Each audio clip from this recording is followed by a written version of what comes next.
Hoje nós vamos conhecer o caso de uma senhora que trabalhava como enfermeira há mais de 36 anos e algo terrível aconteceu com ela. Esse caso é bem recente e aconteceu em 2023.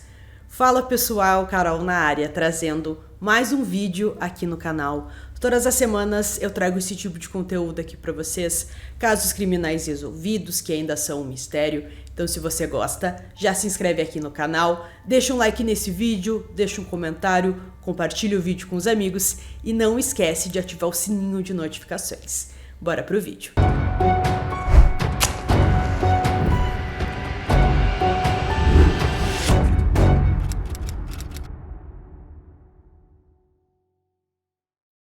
Em 2023, Joyce Garson, mãe de 6 filhos, estava com 63 anos e trabalhava como travel nurse em Connecticut.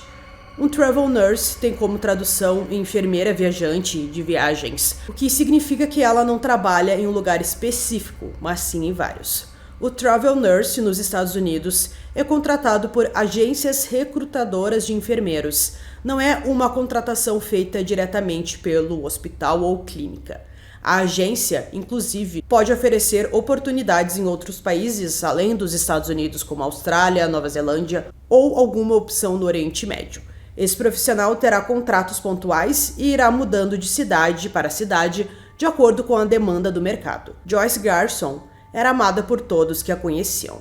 Uma dedicada enfermeira psiquiátrica por mais de 36 anos. Ela tratava seus pacientes como se fossem membros de sua família.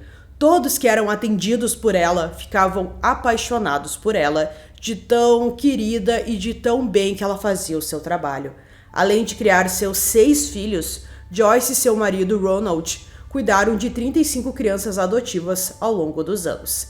Em comemoração por ser uma mulher tão generosa, em 2017, ela foi nomeada a Mãe Adotiva do Ano em Connecticut. Em 2008, Joyce assumiu uma posição como enfermeira visitante na agência de saúde domiciliar Elara Caring. Embora soubesse melhor do que a maioria que cada situação é diferente e que os pacientes às vezes não podem ser previsíveis, ela presumiu que a empresa para a qual ela trabalhava tomaria todas as precauções para mantê-la segura. Na manhã do sábado, 28 de outubro daquele ano, Joyce levantou-se bem cedo e saiu para trabalhar. Sua primeira parada naquele dia seria uma casa de recuperação em Willimantic, no Connecticut, onde ela deveria administrar medicamentos a um dos moradores chamado Michael Reese, que estava com 39 anos. Pouco mais tarde naquele dia, quando a filha de Joyce não conseguiu falar com a sua mãe pelo celular, ela contatou a agência de saúde domiciliar, apenas para descobrir que sua mãe não tinha aparecido. Por sorte, ela tinha um aplicativo que rastreava o celular de sua mãe e descobriu que o celular dela nunca havia saído daquela casa de recuperação, aquele primeiro local que ela foi na manhã. A filha então sabia que algo estava terrivelmente errado, até porque seria muito rápido na casa de recuperação, então não fazia sentido ela ainda estar por lá. Depois que ela descobriu isso, que o celular da mãe dela ainda estava naquela casa, ela ligou para a polícia e contou que tinha alguma coisa errada.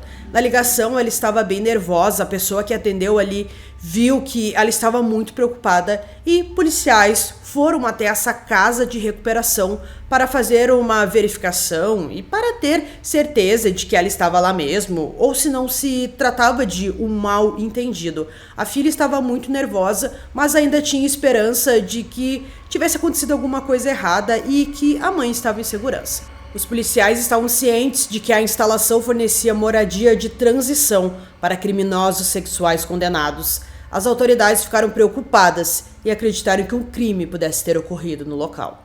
Quando os policiais chegaram ao seu destino, eles pegaram Michael Reese tentando fugir pela porta dos fundos, o que era bem suspeito. Embora ele estivesse equipado com uma tornozeleira eletrônica que permitia às autoridades monitorar suas atividades, o dispositivo havia sido comprometido, tornando-o inútil em algum momento daquela manhã. Quando os policiais fizeram uma rápida investigação na casa, eles encontraram uma faca e um cachimbo de crack no quarto do Michael.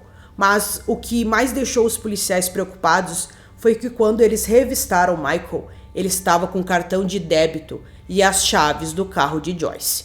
Com causa provável para revistar a residência, os policiais fizeram uma busca minuciosa no local e chegaram até a porta do porão que estava trancada.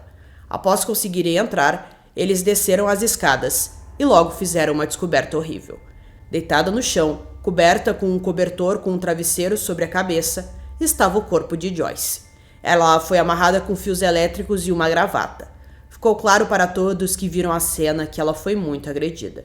Depois que seu corpo passou por uma autópsia, foi revelado que Joyce havia sofrido traumatismo contundente na cabeça, tronco e extremidades. Arranhões nos joelhos e tornozelos indicavam que uma luta havia ocorrido enquanto ela era arrastada pelo chão da casa. A causa oficial da morte foi estrangulamento. Ela foi encontrada nua da cintura para baixo. Meses depois, amostras de DNA encontradas no pescoço e mãos da vítima foram identificadas positivamente como pertencentes a Michael Reese, algo que as autoridades já desconfiavam. O celular da Joyce foi encontrado ali perto, dentro de um balde de água. Felizmente, apesar das tentativas do assassino de destruir o aparelho, ele não foi destruído e foi muito importante para a investigação.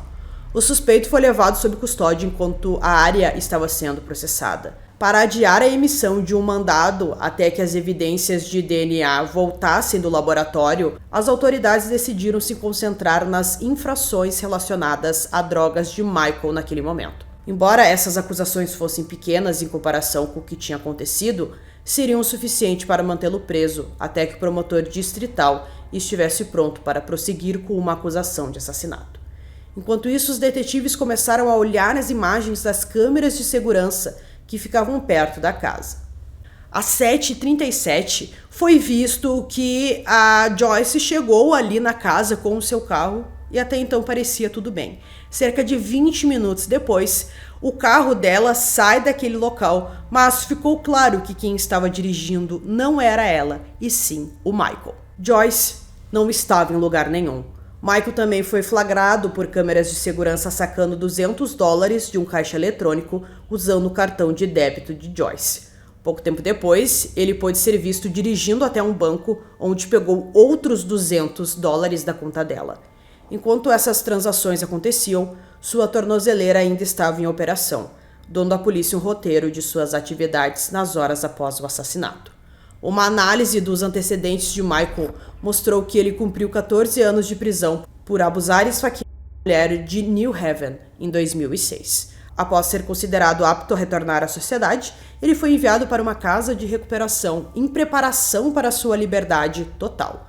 Quando questionado sobre o assassinato de Joyce 2 meses depois do crime, Michael alegou que ele só tinha a intenção de roubá-la, mas em algum momento as coisas deram errado.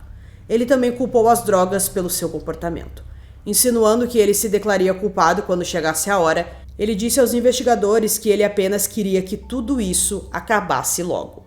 "Vou aceitar a primeira oferta que me derem, desde que as acusações sejam corretas", disse ele, de acordo com o mandado. "Não me importo, eu já sei que isso é para mim." Em 18 de abril de 2024, depois que os exames revelaram que era realmente o seu DNA no corpo de Joyce, Michael Reese foi acusado do assassinato e agressão sexual de primeiro grau de Joyce Grayson. Ele está sendo representado por um defensor público. A fiança foi fixada em $2 milhões. Considerando o histórico de violência de Michael contra mulheres, muitos na comunidade se perguntam por que ele e Joyce tinham sido deixados sozinhos, sem uma supervisão por um tempo suficiente para que uma agressão e um assassinato acontecessem. Com os ferimentos em seu corpo indicavam que ela tinha sido arrastada escada abaixo do porão, desafiava a lógica de que ninguém tivesse ouvido o que estava acontecendo dentro da casa. A única conclusão que se tinha era que, por alguma razão inexplicável, não havia ninguém por perto em uma instalação que foi projetada para manter criminosos violentos como Michael sob supervisão constante. Após o assassinato, a família de Joyce entrou com ações judiciais por homicídio culposo contra Elara Carin e The Connection, a organização sem fins lucrativos encarregada de supervisionar a casa de recuperação. Eles também estão processando o estado de Connecticut por $50 milhões, alegando que o Departamento de Correção e Liberdade Condicional falhou em monitorar as atividades de Michael, já que ele estava em liberdade condicional e precisava ser monitorado 24 horas por dia. Uma investigação federal subsequente descobriu que a Elara Karen havia exposto funcionários de assistência médica domiciliar à violência no local de trabalho, devido a riscos conhecidos. Como resultado dessas descobertas, a organização foi multada numa quantia de $163 mil. Em resposta às acusações contra eles, Elara Karen alegou estar devastada pelo assassinato de Joyce. Mesmo assim, eles se recusaram a assumir qualquer culpa pelo que aconteceu, afirmando que o Departamento de Correções de Connecticut e o Conselho de Liberdade Condicional consideraram Michael seguro e, portanto, não era uma ameaça ao público. No encerramento, eles descreveram a noção de que haviam enviado Joyce para uma situação perigosa, em seu conhecimento como injustificada. A Elara Karen falhou em seu dever legal de proteger os funcionários de lesões no local de trabalho, ao não ter medidas efetivas em vigor para proteger os funcionários contra um risco conhecido, e isso custou a vida de uma enfermeira, disse Charles McGrave, o diretor da Administração de Segurança e Saúde Ocupacional do Departamento de Trabalho em Hartford. Para o bem-estar de seus funcionários, a empresa deve desenvolver, implementar e manter as proteções necessárias, como um programa abrangente de prevenção à violência no local de trabalho. A segurança no local de trabalho não é um privilégio, é um direito de todos os trabalhadores. As mulheres e os homens que trabalham duro e fornecem cuidados em sua casa precisam e merecem se sentir seguros enquanto fazem o seu trabalho, disse o presidente da National Association of Home Care e Hospice, William Dombey, em uma declaração. A NAHC, a sigla como é conhecida, e nossos membros continuarão a fazer tudo o que estiver ao nosso alcance para melhorar a segurança e o bem-estar dos trabalhadores de assistência domiciliar. Após a liberação, as autoridades estaduais foram responsáveis por monitorar e gerenciar as atividades do paciente, disse Elara Karen. A morte de Joyce Grayson foi uma tragédia e continuamos a lamentar com sua família.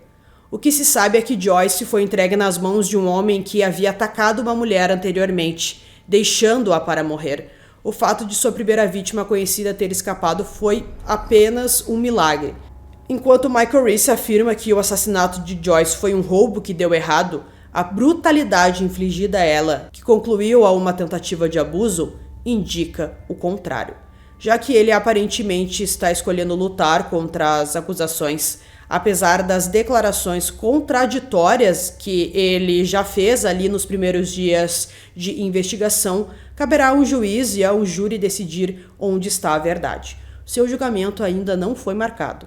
A família de Joyce ficou aliviada que a acusação de assassinato foi apresentada, disse a advogada da família, a Kelly Riddon. Eles gostariam de agradecer à polícia por reunir as evidências necessárias para esperançosamente garantir que Michael Reese seja condenado por este crime horrível e sem sentido, declarou a Kelly. Então, pessoal, concluindo esse caso aqui para vocês, acho que foi um dos mais terríveis que eu já trouxe aqui para vocês. Imaginar que ela, que já tinha mais de 60 anos, tinha uma carreira enorme como enfermeira, foi lá fazer o que ela mais amava, cuidar das pessoas que precisavam, e foi vítima de um crime tão cruel. Então a gente espera que ele receba a pena dele e que seja de uma prisão perpétua sem possibilidade de liberdade condicional, até porque ele estava incondicional e, não importou para ele. Ele parecia que ele estava livre, a polícia cometeu alguns erros também, não teve aquele monitoramento em cima dele, mas a gente espera então que ele receba a sua pena. Qualquer nova informação sobre julgamento e tal, eu conto aqui para vocês. Então eu espero que vocês tenham gostado desse vídeo. Esse foi mais um vídeo aqui no canal Durmam Bem e até o próximo.